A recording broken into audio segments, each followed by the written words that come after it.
Let's talk about stocks. Stocks are some of the easiest things that you could possibly make in your own kitchen and not have to pay for them.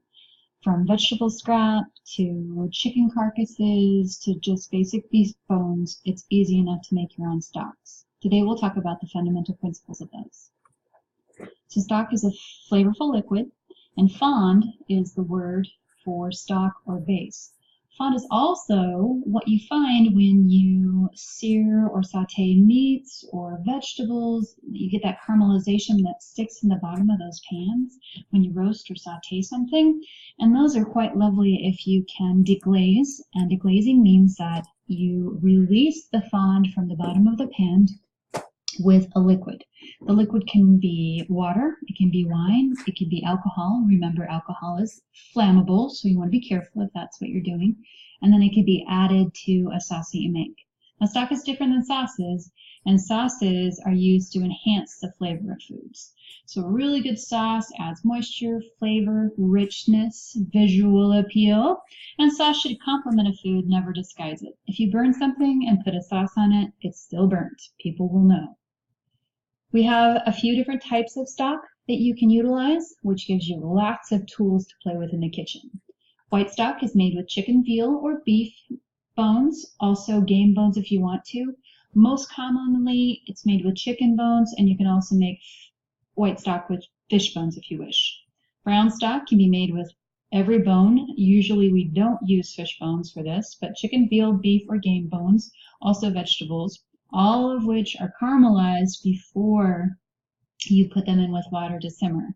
Fish stock and fish fumet are both made by slowly cooking fish bones or crustacean shells. With vegetables, you get no color on them. You want to just simmer for a short period of time. And the difference between fish fumet and fish stock is a fumet has more aromatics because there's white wine and lemon juice added to it. But they are colorless liquid and they're quite nice to cook with. Then you have court bouillon, and this is basically a vegetable stock. And this is really nice to cook fish with, or if you wanted to moist heat cook some sort of vegetable, a court bouillon is a nice way to enhance some flavor profile. Now you ask, well, why would I make stock and use that instead of water when I'm cooking? Well, stock tastes better and it's got more nutritional value to it, so why wouldn't you? And if you go and get a roast chicken from Costco, let's say, you come home and you've got a carcass in place and you have some vegetable scrap that you just save in your fridge, you can put all that together and just cover it with cold water and simmer it for a little bit, and voila, you've got stock to put in with rice or soup the next time you make it, or even beans, anything. So it just makes everything taste better, and it's definitely better for you. So the quality of a stock is it has nice body. So if it is a protein-based stock, you simmer bones in water, and what happens is the connective tissue unravels in the presence of moisture and heat, and it dissolves the collagen and it gives it nice body. Flavor, it should have really delicious flavor, and that means that you've got the proper portions of mirepoix and bones, and you've got a sachet in place, and you simmer it for the appropriate time needed to develop the flavor profiles. And then also clarity. When we make stock, we remove the impurities and we never ever boil a stock. You bring to a boil, you reduce to a simmer, and you always skim the scum. We don't want to have fat and all those impurities rolling back in. And then of course color is really important. So white stock is virtually clear. Your chicken stock's going to end up being yellow because chickens just end up being that color when you make stock out of them, and it's not caramelized. And then with your beef stock or your brown stock, you make sure that that should be nice, rich brown color, and that comes from caramelizing the bones and caramelizing the vegetables and using the proper ingredients. So different bones release their flavor at different times, and this is important to remember. And usually, the bigger the animal, the longer you can cook it. So veal and beef bones, 6 to 8 hours. And again, it also depends on the quantity that you're making. You know, if you're making 50 pounds of bones, obviously you can cook it for a lot longer. But at home, let's say you did 5 pounds of bones. You would want to cook that 6 to 8 hours. You can let it go really low and slow overnight.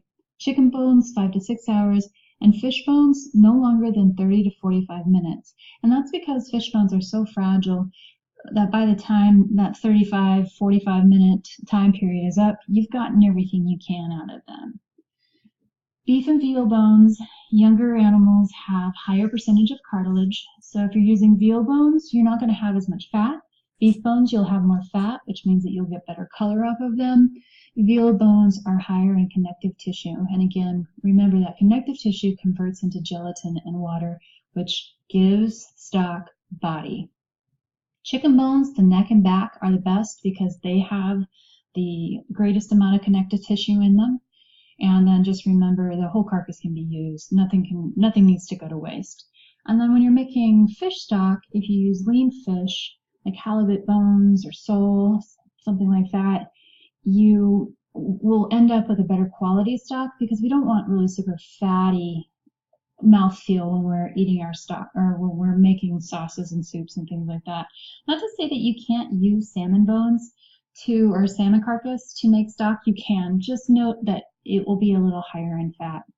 And then you can, of course, make stock with any bones that you want. I've made stock out of caribou bones before, and duck for sure, rabbit, anything that comes off of the carcass, you can make stock out of. Lamb, oftentimes, we're not making stock out of that because it's so gamey tasting. But again, if it was a young lamb, you could use the bones. Just remember that whatever bones you use, that's what your stock is going to taste like. So the ingredients that you use when you're making stock, aside from bones, are mirepoix. And mirepoix is French for 50% onions, 25% carrot, and 25% celery. This is a standard ingredient for stock, soup, sauces, everything. Rice, mirepoix is great for everything. Brown stock, because you're roasting everything, you can go ahead and leave your carrots unpeeled, just wash them, and you can also put onion skins in there because we were looking for real depth of flavor. And then white mirepoix, if you were going to do a recipe that called for white mirepoix, let's say perhaps fish stock, you didn't want to have those carrots in there, you can replace those carrots with parsnips, mushrooms, and leeks. Remember, leeks are in the onion family. They're very mild flavor, they're delicious, and add a lot of depth. And the last component are seasonings. So you add a sachet that is a cheesecloth, or you can use coffee filters and tie it up with butcher's twine. And inside you put crushed peppercorns. You don't want to use finely ground because it will add too much pepper flavor. There's more surface area, so you just crack them a little bit or crush them. A bay leaf, some dried thyme. If you use fresh thyme, it won't survive as long. You won't get as good a flavor profile out of it because dried has more flavor to it. And then parsley stems, and then you may put garlic in there. And garlic is a lot of times used with brown stocks. And you can leave it in the entire time that you are cooking your stock. And we never add salt to stock because salt will intensify the flavor profile as your stock reduces. So don't add salt to anything until you're ready to finish your product. So the principles of making stock, very simple. Always start with cold water. You don't want to do any type of hot boiling water because you're dealing with a protein, and you want to be able to have that water heat up, and as it heats up, the product and the bones and everything you've got in there will heat up with it and release their flavors.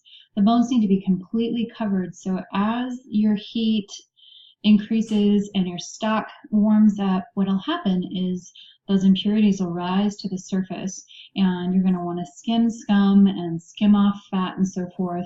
And if that water falls below the surface of the bones, nothing's happening to those bones.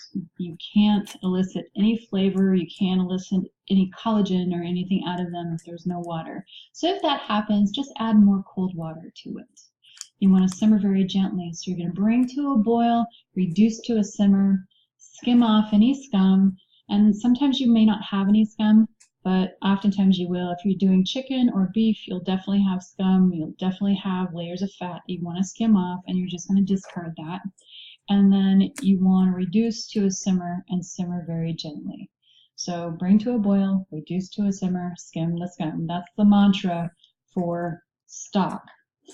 Then you want to strain very carefully, so you don't want to disturb the bones. You're not going to stir your stock. You're going to ladle off through a fine mesh strainer into a container. You want to cool immediately, and so you can you put your stock into an ice bath. Make sure you stir frequently, and you want that to reach 70 degrees within 2 hours so that you can store appropriately. And you just throw it in the fridge or your cooler after that, and it'll cool down. And then you can transfer it into freezer bags and pull out what you need as you need to use it. It's really super handy to have.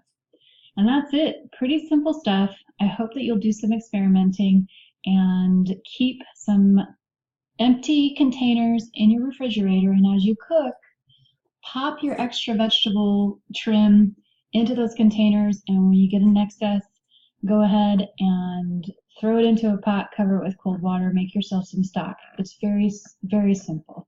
Enjoy.